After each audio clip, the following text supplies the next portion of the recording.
प्रधानमंत्री नरेंद्र मोदी पहुंचे और जेपी नड्डा तमाम समेत उनके साथ सांसद जो हैं वो पहुंचे थे प्रधानमंत्री के स्वागत के लिए। तो किस तरीके से उनका स्वागत हुआ और उनके स्वागत में किस तरीके से गीत गाया गया, एक बार जरा वो सुनवा देते हैं। गड़ियाली दे निकालनी मेरा पिया घर आया, हे लालनी मेरा पिया घर आया, आजा रे मोदी तेरा रस्ता उड़ीक दिया। बहुत अच्छा लगा यार।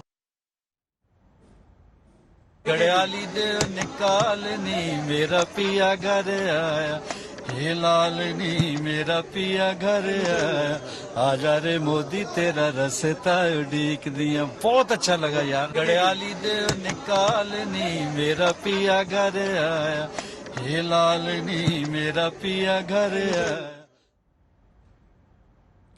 तो सुप्रिया जी, इसमें आप मुस्कुरा रही हैं, इतने मुस्कुराने की वजह क्या है इसमें? भाई मैं हिंदी भाषी हूँ, हिंदी क्षेत्र से आती हूँ। पिया तो किसी और को ही कहा जाता है, ये क्यों गा रहे हैं मुझे समझ में नहीं आ रहा है। मोदी जी कोई जंग जीत कर थोड़ी आए हैं। मोदी जी अपने देश वापस आए, उनका स्वागत बिल्कुल होना चाहिए, लेकिन मोदी जी उस देश वापस आए हैं जहां पर 55 दिनों से इस देश का एक हिस्सा जल रहा है, जिसका नाम तक नहीं लिया है मोदी जी ने अभी।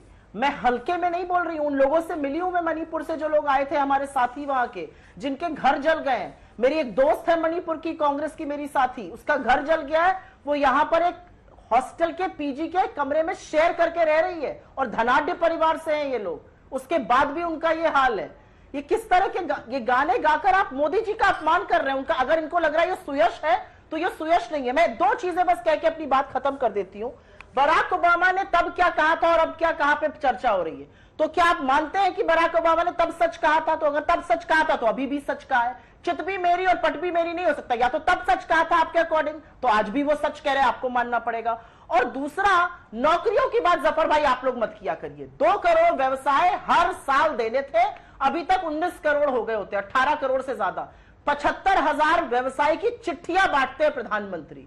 तो नौकरी की बात आप मत करिए। आप पकौड़े तलवाने की बात कर सकते हैं, आप महंगाई में हम लहसुन प्याज नहीं खाते ये कह सकते हैं। नौकरी की बात तो आप लोग को गलती से भी नहीं करनी चाहिए। आपकी शुभचिंतक रहते हुए ये कह रही हूं आपसे।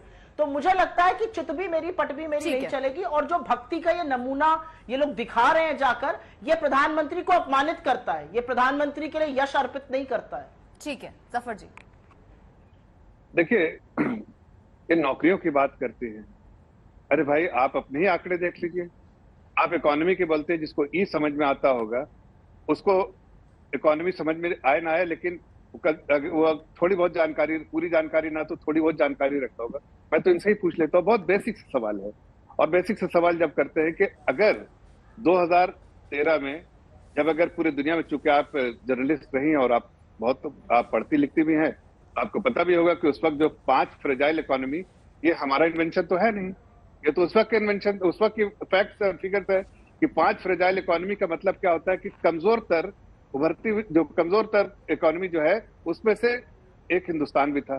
उसके अलावा जो कमेंट्स आते तो वो भी आपको पता होगा, आपने बहुत बार इस पर तबसरा भी किया होगा कि scam of scamsters and fraudsters, इनकी सरकार है। ये उस वक्त आता था, ग्लोबल लीडर हर न्यूज़पेपर में रहता था इंडिया के बारे में।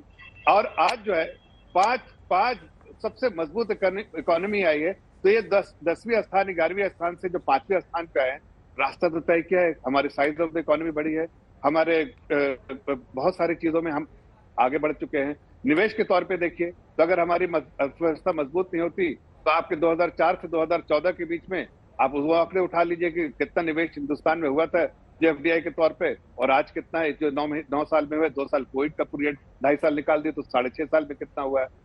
आपसे ऑलमोस्ट ट्रिपल जो है साइज है। आप अगर बहुत सारे मैक्रो इकोनॉमिक पैरामीटर्स पे देखिए तो सुप्रिया आप भी जानती हैं, मैं भी जानता हूं कि उस वक्त के मैक्रो इकोनॉमिक पैरामीटर्स और आज के मैक्रो इकोनॉमिक पैरामीटर्स में फर्क है।